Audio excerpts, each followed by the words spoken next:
Your belly might not be fat at all. It could be a silent warning sign from a system inside your body struggling to survive. Look down at your stomach for a second. Not casually. Not the way you usually glance in the mirror while getting dressed. Really look. Because what you see there might not be what you think it is. For most of my life, I believed the same simple story everyone else believed. If your belly got bigger, it meant you were eating too much, moving too little, or lacking discipline. That was the equation. Calories in. Calories out. Problem solved. But then something started to bother me. I noticed people who barely drank alcohol, yet carried a strange, tight belly that looked almost inflated. I met others who exercised every day, counted their calories carefully, and still had a stubborn lower pouch that refused to disappear.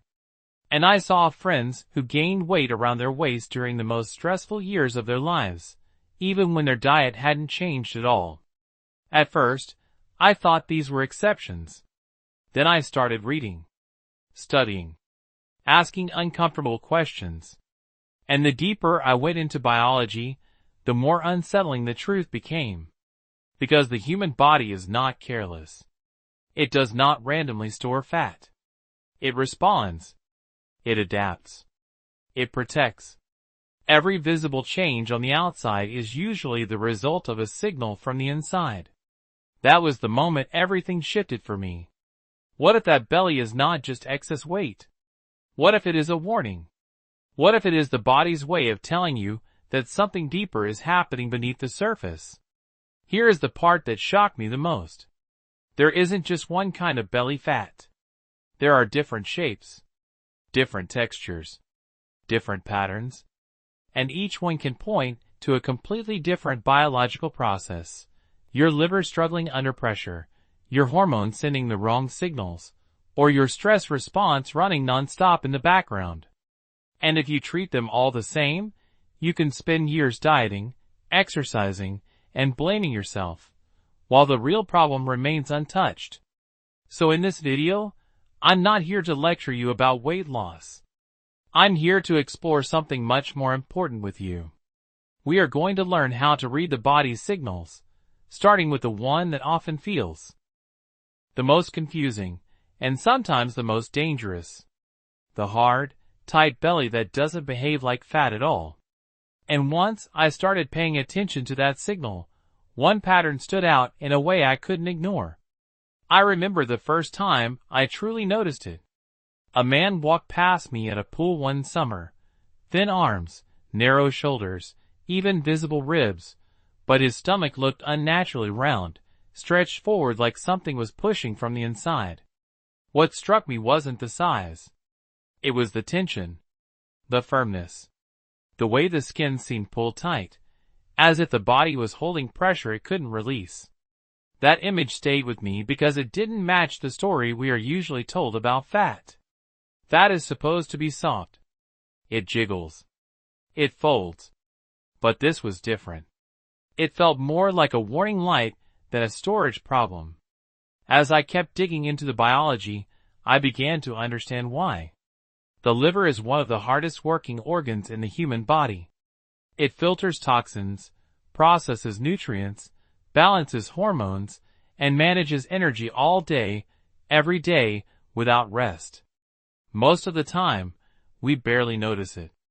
But when the liver becomes overwhelmed, whether from years of alcohol, excess sugar, chronic inflammation, or metabolic stress, it starts to lose its flexibility.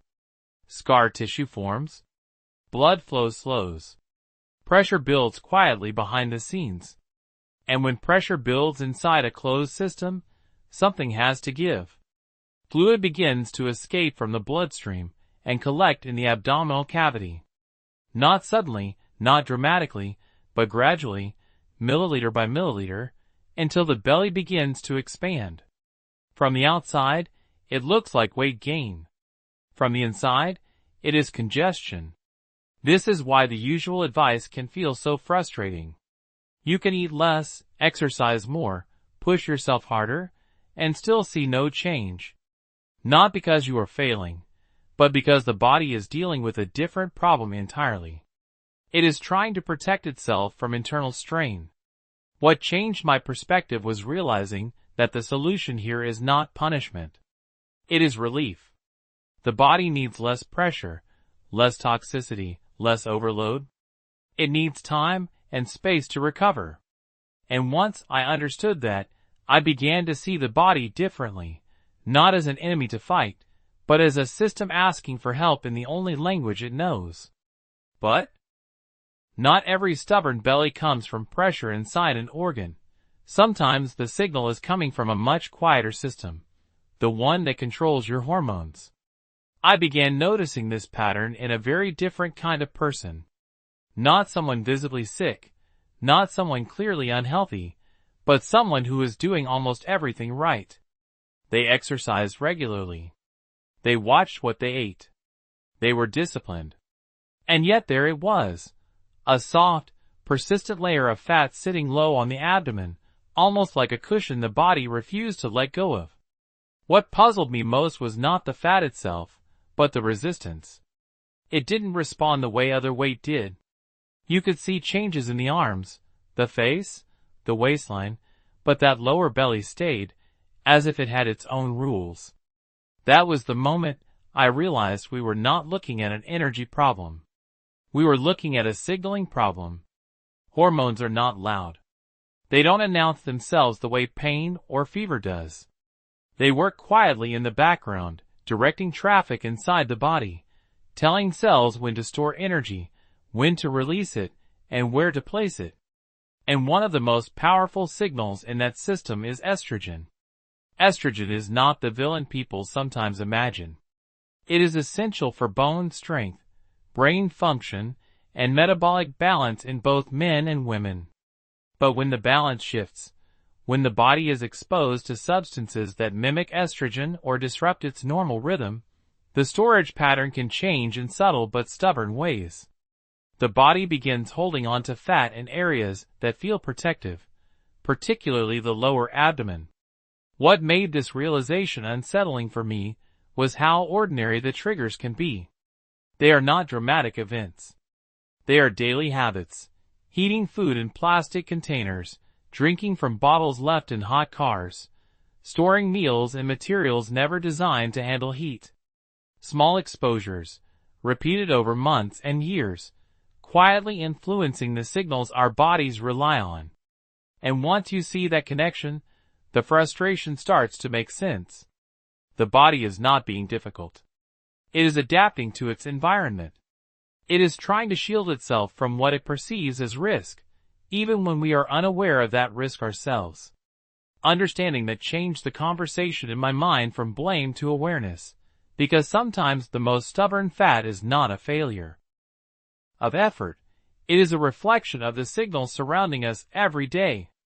And then there is the pattern that, in my experience, touches the largest number of people, the belly that slowly grows during the busiest, most exhausting seasons of life. I started seeing it in colleagues who worked long hours, in parents juggling responsibilities, even in myself during periods when sleep became negotiable and stress felt permanent. The weight didn't arrive dramatically. It crept in quietly, settling around the waist while the rest of the body stayed relatively unchanged. Pants became tighter. Energy felt lower. And no matter how determined we were to fix it, the results often felt frustratingly slow. That was when I began paying closer attention to cortisol. Cortisol is often described as the stress hormone, but what struck me most is that it is really a survival signal. It prepares the body for emergencies, giving us the energy to react quickly. In short bursts, it is incredibly helpful. It sharpens focus, mobilizes fuel, and keeps us alert. The problem is not cortisol itself. The problem is when the alarm never turns off. Modern life has a way of keeping the alarm running. Deadlines pile up. Notifications never stop. Sleep becomes shorter, lighter, less restorative. The body interprets this constant pressure as danger, even when we are physically safe. And in response, it begins shifting its priorities. Energy must be available at all times. To make that happen, the body starts breaking down muscle tissue, converting it into glucose for quick fuel. If that fuel is not used, if we remain seated, stressed, and fatigued, it gets stored. And the storage site the body chooses most often is the abdomen, close to vital organs where energy can be accessed quickly in future emergencies. What surprised me most was how closely sleep tied into this process. When rest is shortened, the body becomes less efficient at managing blood sugar, and stress signals remain elevated longer into the day. It creates a cycle that feeds itself. Fatigue leading to stress, stress leading to storage, storage leading to frustration. Understanding this shifted my mindset completely, because it revealed that the body was not working against me. It was trying to keep me alive in an environment that felt unpredictable and demanding. And once I began to see these patterns not as isolated problems, but as messages from interconnected systems, the entire conversation about belly fat changed for me. What I realized is that most of us are not dealing with just one cause. Life is rarely that simple. You might carry a little stress around your waist, while also being exposed to environmental triggers that influence your hormones. You might have gone through years of poor sleep, irregular meals, or periods of heavy workload that slowly shaped your metabolism without you noticing. The body keeps records of those experiences, storing them quietly in tissue, chemistry, and habit. That understanding brought a strange kind of relief, because it meant the body was not broken. It was responding. It was adapting. It was trying, sometimes clumsily, sometimes stubbornly, to protect itself in the only way it knew how. And when I started looking at it through that lens, the frustration began to soften. Instead of seeing my body as something to control, I started seeing it as something to listen to. So the real starting point is not a diet plan or a workout routine. It is awareness. Standing in front of the mirror with honest curiosity. Not judgment. Not shame. Just observation. Is the belly firm and tight, as if holding pressure? Is it soft and low, lingering despite your efforts? Is it growing during seasons of stress or exhaustion? These are not random details. They are clues. And once you identify the pattern, you can begin making changes that match the biology behind it, supporting recovery instead of forcing results, building consistency instead of chasing quick fixes. Progress becomes slower, yes, but also more stable, more sustainable, more respectful of how the body actually works. The lesson that stayed with me through all of this is simple, but not easy.